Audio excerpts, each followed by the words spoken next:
The New York Knicks extend Mikal Bridges. Will he help them take the East this season? Which former top pick is more likely to carry their team through a surprise run in the playoffs? Is it Cade Cunningham or Paolo Banchero? And we reveal our Locked On NBA tourney of moves, a quest to determine the greatest signature move in the history of the NBA. All that and our favorite things of the week today on Locked On NBA.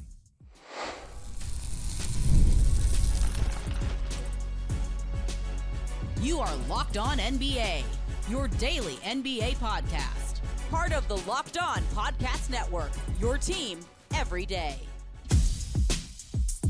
Welcome to Locked On NBA and happy Friday. Thanks for making us your first listen of the day, every week. We are free and available wherever you get your podcast, part of the Locked On Podcast Network, your team every day. Today's episode is brought to you by Game Time. Download the Game Time app today, create an account, and use code LOCKEDONNBA for $20 off your first purchase. I'm Doug Branson, host of Locked On Hornets, and your Shot Clock Sherpa, guiding you through the NBA's biggest stories every day with the help of Locked On's local experts. And I have two of the best with me, as always, from the Locked On Nuggets podcast. He is a senior NBA writer for the Action Network. It's Matt Moore. Matt? It's day 4 of my wife being gone on a work retreat, and my youngest has decided to stage a sit-in the blanket fort that we built.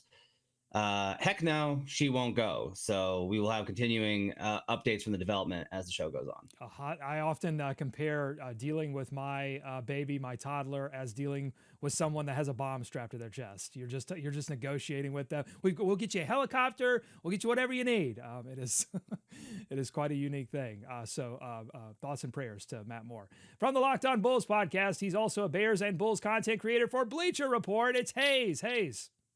No cool family things going on this week. It's Friday. I'm thankful that it's Friday. School's starting back soon, so that means football is right around the corner. So I'm happy about that. All right, for your Bears content, make sure you're checking out Locked On Bears and what Hayes is writing over at at Bleacher Report. But back to the NBA, Mikal Bridges and the New York Knicks have agreed to a 4-year, $150 million contract extension. The deal includes a player option for $29.30 and a trade kicker. Is it a good deal? Is it a bad deal? Let's hear first from Alex Wolf of Locked On Knicks. I've seen certain people that I would expect to know better on like Twitter and whatever going on about like, I don't understand how this is a good deal.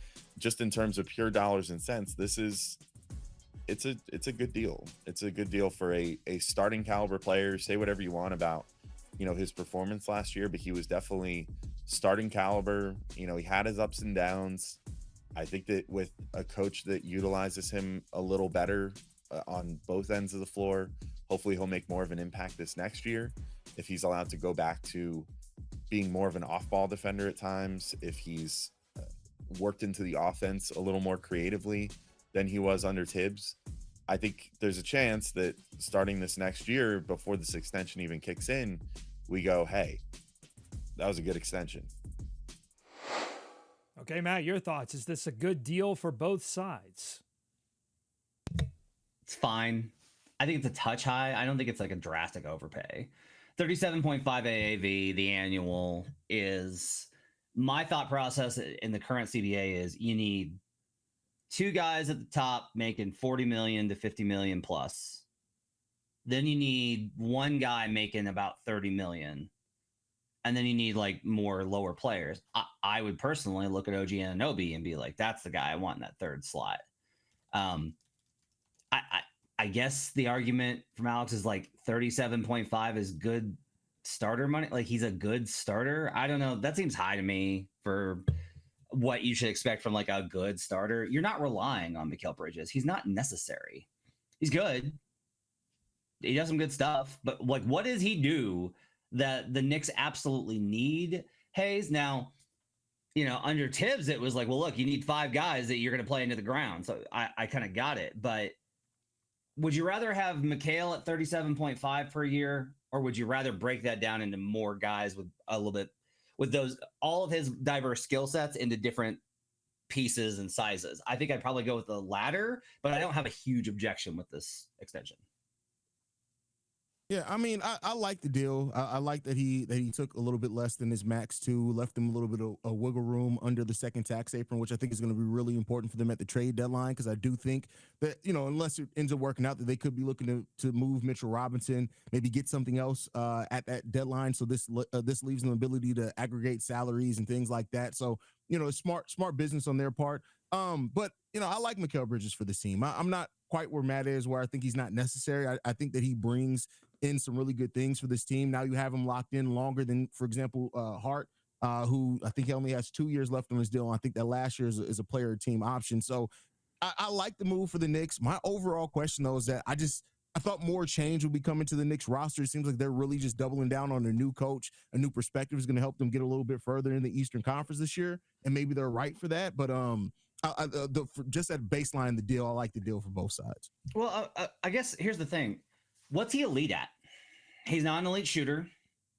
He was considered kind of an elite defender, but he's not that anymore. Like last year, there was a stretch of time we talked about on the show where like the Knicks fans were like, where's the defense? Like he's been terrible defensively. So he's not a high level guy there. What are you really paying for with Mikal Bridges? I think you're paying him for the fact that he does a lot of things really, really well, and they need guys like this on this team. I get what you're saying. I don't disagree that he's not necessarily elite at any one thing. I think he can have a bounce back defensive season too. At least I hope that he can a little bit, because there were stretches last year where it was pretty bad. But I think there's something to be said about a player that can do a little bit of everything in the modern NBA, and that may be if you're talking about what he's elite at doing a little bit of everything. Let's talk about his former teammate. Would you rather have Cam Johnson on his deal or or Mikal Bridges on this 37.5? I think I still would rather have Mikal just for the defensive ability that he does have. Even if he has taken a little bit of slide, I still trust Mikal more defensively than I do Cam Johnson. Yeah, I think like this puts him kind of in line. Like Desmond Bane's going to make more by the end of his deal, right? Depending on how the contract is structured. Dez tops out in 2029 at $45 million. I'd rather have Dez. Doug, it feels very much like he's good. We paid for a good player. What does he do? He's good. Cool.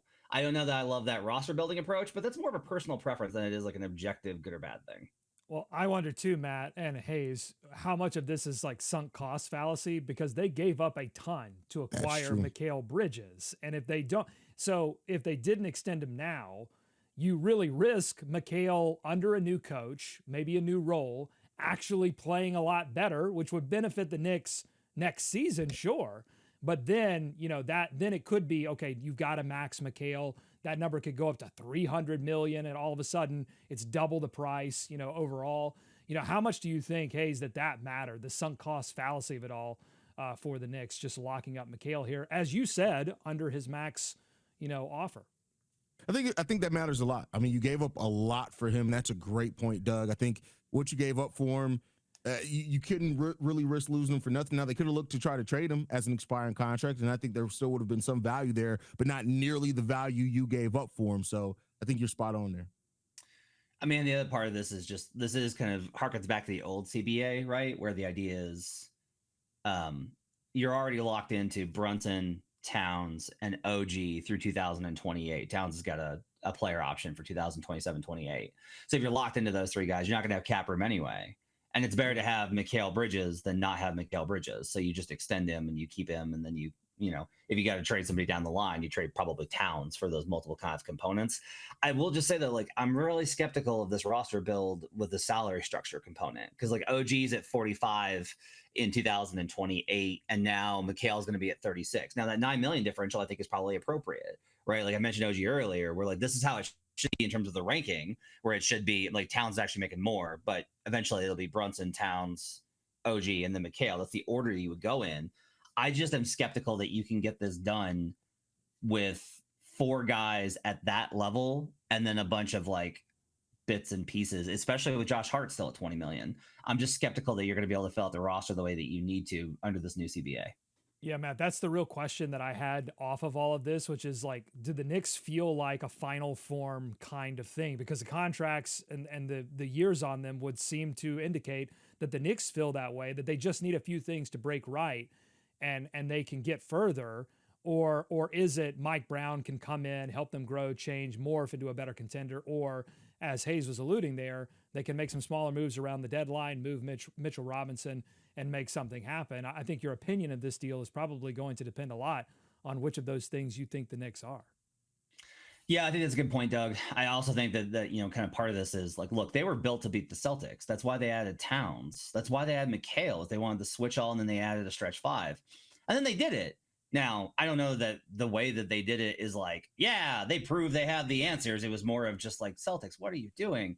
But it worked. And now the Celtics are gone because of Tatum and his injury this year. So you don't have to worry about them this year. But my problem is like, I don't know, Hayes. I can't put this Knicks team anywhere close to Cleveland. I'm not saying that Cleveland's definitely going to win the East and it's over. I think it's still open in the Eastern Conference.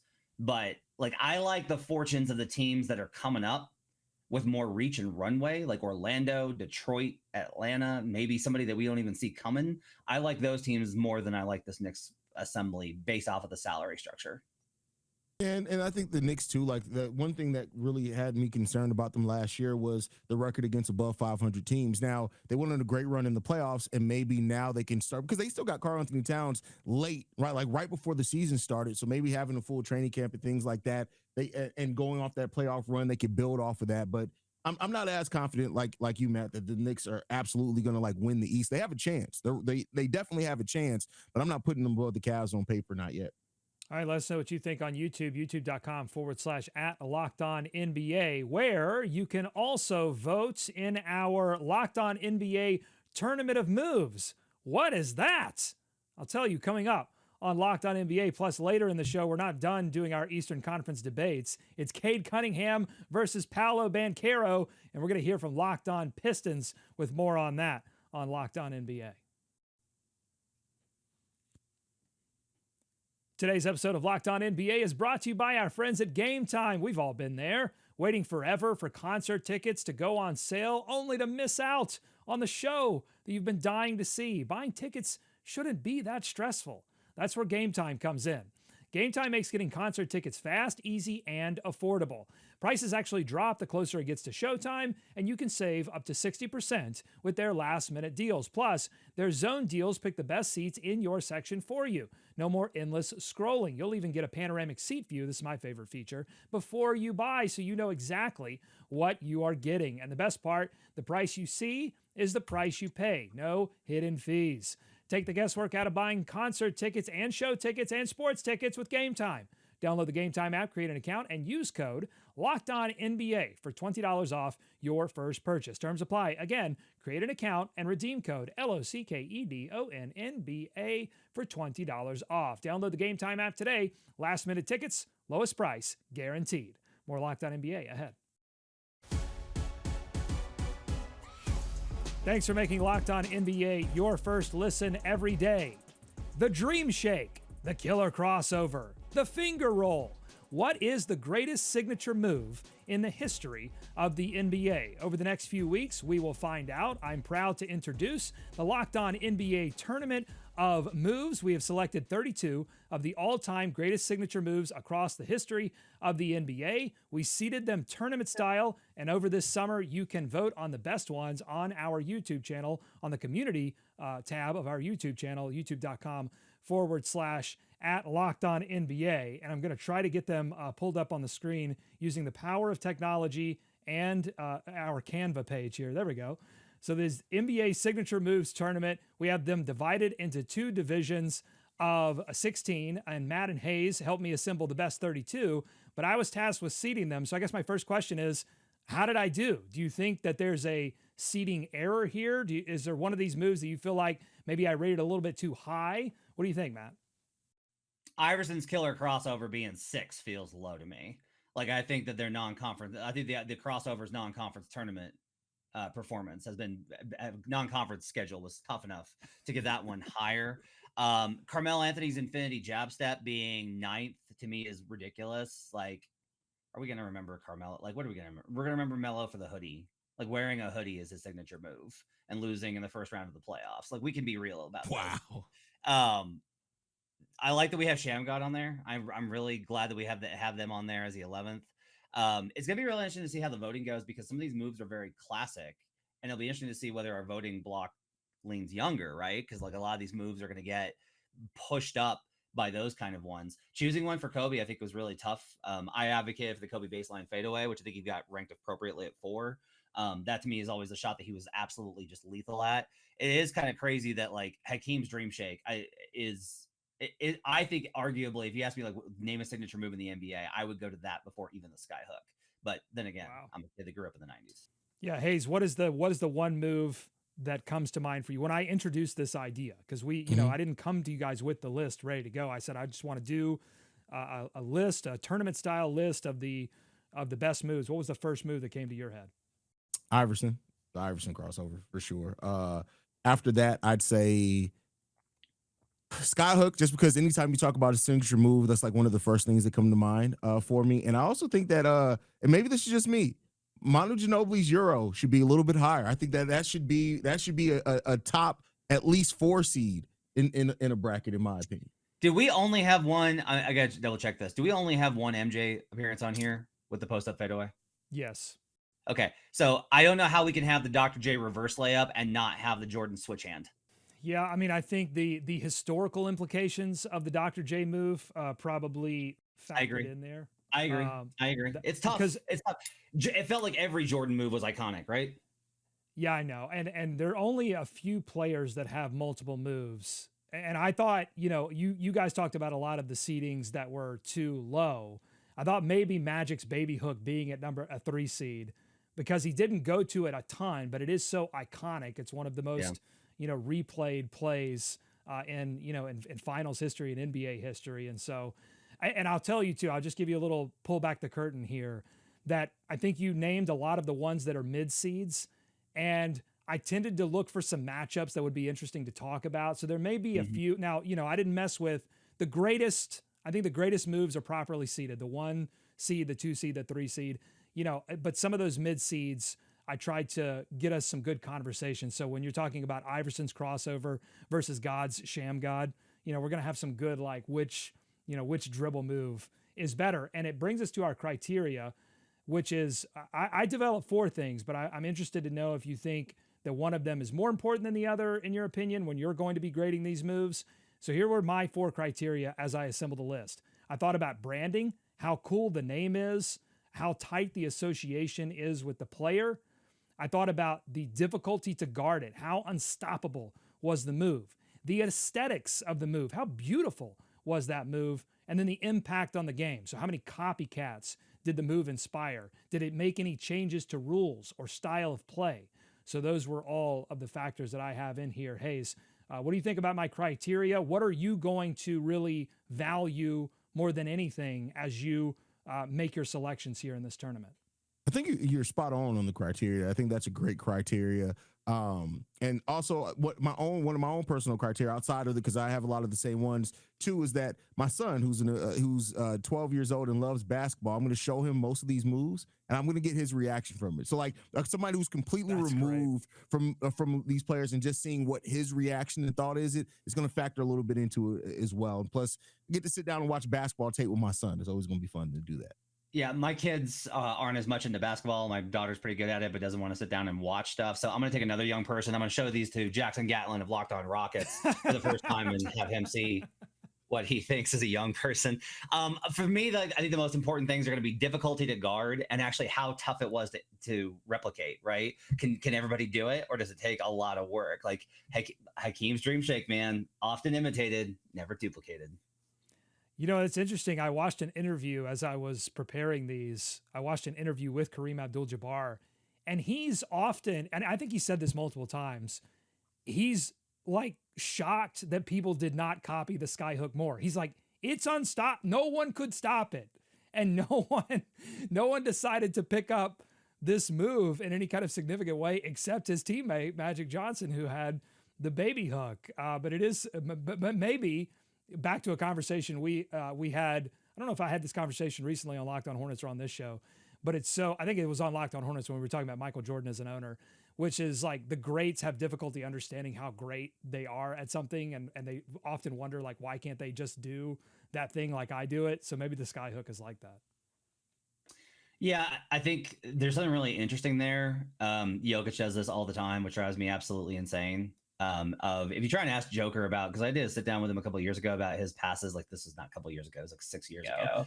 And I was like, how did you see this? And he just kind of said, he was like, I don't know, I just do it. And I think you're going to find that with a lot of them. Like Dirk would be like, it's not that hard. You just shoot off one leg. This isn't that hard. Like you just have to be 7 feet tall and shoot off one leg. It's not that hard. Versus like getting it right is really difficult. Like it's just there's a lot of guys that try and duplicate these moves and they can't do them exactly right. And to me, that really, I think, matters.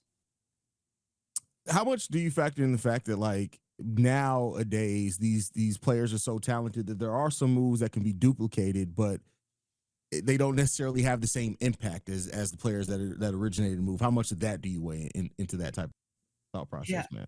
I think it's a great question. Like you realize like DeMar DeRozan's post up fadeaway is incredible. Like it's one of the most efficient moves in basketball. Yeah. But like you would never compare him to the great like post up fadeaway guys. And that's one of the things I think stuff about the 3-point era is a lot of the moves that a lot of these guys grew up learning aren't as viable because it's like, no, my coach just tells me I need to take a spot up three. That's what we really need is we need like the Jason Capono spot up catch and shoot three. That's such a great point, Matt, because so much of the game today is about being facilitated for. Well, certainly in the playoffs, there's still a lot of ISO basketball. There's still a lot of like give the ball to one guy and he's got to go make a bucket. But so many, as we look at this list and we look at this tournament, so many of these moves are a function of one player having to go make one play when everybody else was standing and watching it happen.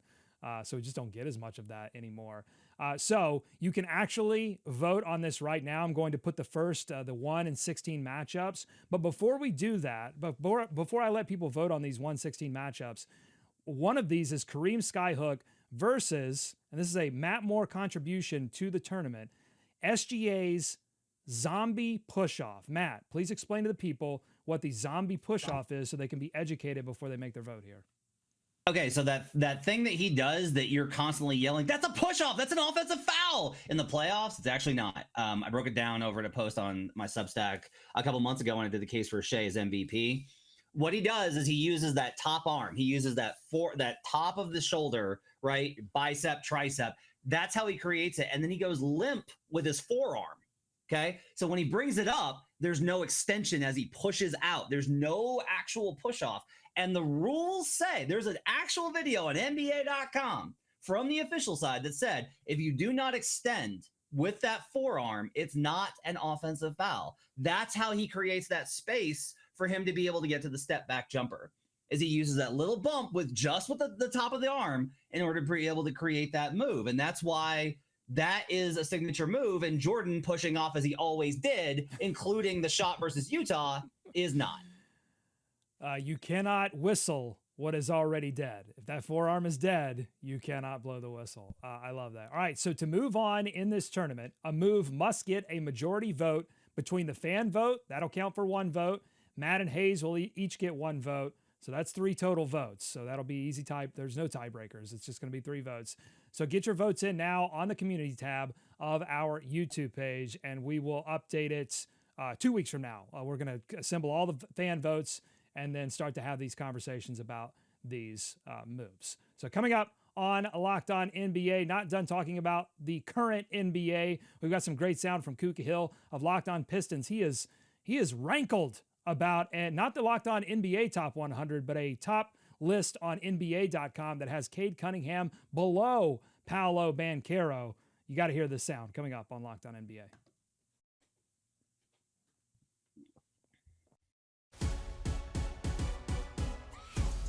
Thanks again for making Locked On NBA your first listen every day. Our local NBA hosts are still working furiously through their ballots for Locked On NBA's top 100 players list. But it wasn't that list that stirred up controversy on the latest edition of Locked On Pistons. It was an NBA.com ranking of the 10 best players in the Eastern Conference. And they ranked Cade Cunningham 5th. Great. But it's 1 spot behind Paolo Banchero. And that ruffled the feathers of one of our favorite hosts to check in with, Kuka Hill of Locked On Pistons. Paolo's becoming one of the most overrated players in the NBA right now. I'm going to tell you guys why. Let's just start with the basics. Cade was more efficient. He's a much better playmaker. Like, just based off the box score numbers, he's a much better playmaker than Paolo. Paolo also turns the ball over a ton for not being a good playmaker. It's not like he's turned the ball over a ton, but also creating for his team offensively. He's not doing that. Cade is a more efficient scorer. He's a better scorer. And he's just a better defender. People look at Paolo and think because he's big and long that you expect him to be able to play defense. And theoretically, he should be a good defender. But he has not shown through his career during the regular season with the Orlando Magic that he himself individually is this great defender. Cade is clearly better than Paolo Banchero because I'm not even sure Paolo Banchero is the best player on his own basketball team. Love the artistry there from Kuka Hill. And I will say that I had to cut some of that for time. He brought the numbers. He brought the evidence. You be the judge. Go listen to Locked On Pistons today. Matt and Hayes, you're the judges for now. Should Cade Cunningham have been ranked ahead of Paolo Banchero in a list of the best players in the Eastern Conference? Hayes, we'll start with you. Man, that is a great question. I think that to me, Cade is on the precipice of doing that. But I think what you saw from Cade last year and team success, I think has to factor into it a little bit. This is the first time the Pistons really had that level of success, and Cade is clearly ascending. And if I had to give rationale for why Paolo may still be ahead of him is because he's still super versatile. His team has had more success over the last few years, and Paolo to me is just right now, if he's a player that it'd be hard not to try to build a team around Paolo Banchero if you had the option to. So, I think that's the way to go. And I understand the perception and the perspective that was there on Cade, especially from Q. And we may have a completely different conversation on this by the end of the season. But I can understand Paolo being ranked above Cade as it stands right now. What does Paolo do better than Cade? Win. Okay, that's why I said I think winning percentage plays a part into that. Hang on, first real season with an actual team, Cade finished with a much higher seeding, right? A much higher seeding, but that team was also dealt with tons of injuries over the course of that season. Yeah, Crimea River. I mean, yeah, I get what you're saying, not in that, but I mean, I think that plays a part into it. Cade lost Jaden Ivey halfway through the season. Maybe their second best player. True, but to lose your best player, they lost Paolo, which is their best player, and only be 3 wins less than the Pistons. I'm not going to necessarily think that just because they finished with a high 1 seed higher that changes the winning on that too much to me. I get what you're coming from though. Yeah, this is to me. I with all due respect, this is a ridiculous question to even talk about. If Hayes hadn't just opened with like, I can see the argument, I would have said that this is the Charlie Brown doesn't have hose conversation. Like no one's saying that. No one's saying Charlie Brown had hose. Like, no one's saying Paolo Banchero is better than Cade Cunningham unless they're an Orlando Magic fan. I have these two players 20 spots different. Wow. On my top 100. Look, I love Paolo, and he's gotten much like my hope for him is that he's able to bring what Carmelo Anthony brought as a scorer and as a size, right? This big body with explosiveness and athleticism. And then also be willing to pass and defend and do the things that Carmelo Anthony was not in order to win. And he's shown he's willing to do those things. The problem is like Paolo's not efficient. He's primarily a scorer and he can't shoot. And that's an issue. That's now, a good point. Cade's primarily a scorer and Cade can't finish at the rim. But Cade's a better passer. Cade's a better defender. And here's the other thing is like Cade is one of those guys that he was built this in college and you can see it. He is a rising tide. He makes everybody better. He's an engine. I talked about this on Locked On NBA Squad Show, which you can check out. I don't know who the engine is on Orlando. It might be Franz Wagner, but right now it is not Paolo Banchero. You can't put the ball in Paolo's hands and be like, figure out the offense. And he'd be like, got it. You put the ball in Cade's hands, Cade will figure out the offense. Cade Cunningham, at this point in his career, younger player, is in fact much better than Paolo Banchero. Would Paolo be considered, and I know Paolo has struggled shooting, but just like one play, I need a bucket, would Paolo be considered the more unstoppable shooter or more unstoppable scorer in your mind, Matt, because of the struggles that Cade, I mean, in the playoffs, they were able to take him away from the rim? No, because I don't think you always need a bucket. Yeah, I think you can make the play. I think if you're able to find, if they collapse on you and you're able to find your guy, Jalen Duren, for a dunk, so be it, the corner three. Like Cade's going to make the right play. And I think that over the course of time, that's going to be better. And if you're really going to get into it and you're like, we need a clutch shot, The difference in these two players as a shooter, as a jump shooter, is surprisingly wide. That's where they're at right now in their careers.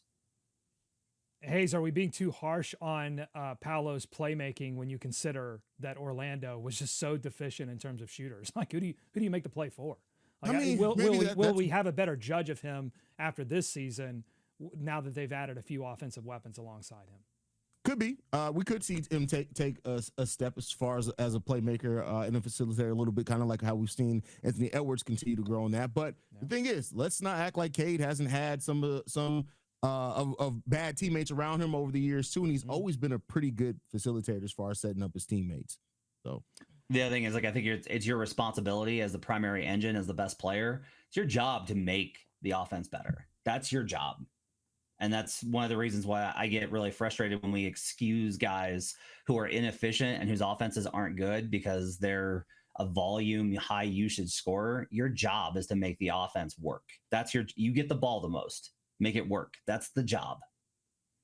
All right, we have a few minutes left before we ring the bell for the weekend. It's Friday. That means it's time for our favorite things of the week. Matt, kick us off. What was your favorite thing this week?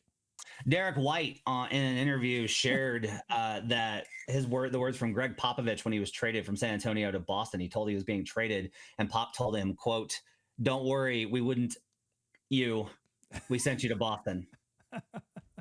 And that to me, I just love that consideration of Derek's career, the obviousness of like how this stuff works. And it does kind of show something, which is like not all the time. Sometimes guys are just traded without being told. Look at Doncic. And that's rude. But a lot of the time, like, teams do try and consider the player when they move a guy. They don't always, but they do try and consider the player if they have a good relationship with him in terms of where he winds up. Yeah, that hits all the notes for you. I just feel like just in the 9 months that we've been doing this show and crawling into your brain, it's got a little bit of pop spiciness in there. It's got a little bit of ethics of trading NBA players, just all the things. So that is not surprising that that's your favorite thing of the week. Hayes, what's your favorite thing of the week? Jonathan Kuminga on social media, the Instagram post on the same day, reportedly he turned down a 2-year deal from the Golden State Warriors. Like the way that he's trolling the Warriors in this, it seems like people think he's like pressing. It really seems like he's just sitting back like, I'm cool waiting this thing out. And I love that. It's so high on the petty meter. Jonathan Kuminga had the best petty meter of the week so far. We're going to get a quote one day from Steve Kerr that says, "Jonathan, don't worry. We bleeped you. We sent you to Sacramento where your career is going to die." All right. My favorite thing of the week is the Men's Health article on Luka 2.0 getting AI punked on Luka's combine vertical when he didn't show up for the combine, so he didn't have a vertical. Also, the article insinuating that his fitness level somehow made his arms look longer. That article was wild. There were so many things in that that made me chuckle. But I miss fact checking is not a lost art, it's a lost profession. Fact checking and fat checking. Well done, Doug. Well done. If you like what you heard today, subscribe to Locked On NBA wherever you get podcasts, including YouTube, where you can go to our community tab and start voting on our Locked On NBA Tournament of Moves. Thanks to Matt and Hayes for their expertise every day. Thank you for making Locked On NBA your first listen. Until next time, be kind to each other. I will see you in a couple weeks. Matt and Hayes have you taken care of next week, and we'll see you then on Locked On NBA.